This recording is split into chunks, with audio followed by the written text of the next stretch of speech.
আমরা সান্নাকুলা school and কলেজের 2026 সালের টিচার্স ট্যুরে আজ তৃতীয় দিন মহাশালে এসেছি। একটু আগে স্পিডবোট থেকে নামলাম, সাথে আমাদের শিক্ষকরা আছেন,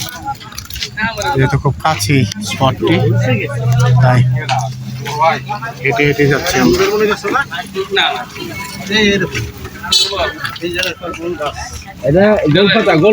গোলপাতা, কিন্তু পাতার কি হলো লম্বা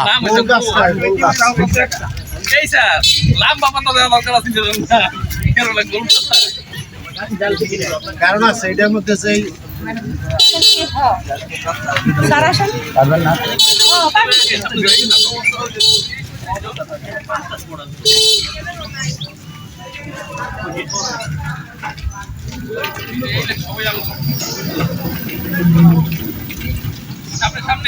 সামনে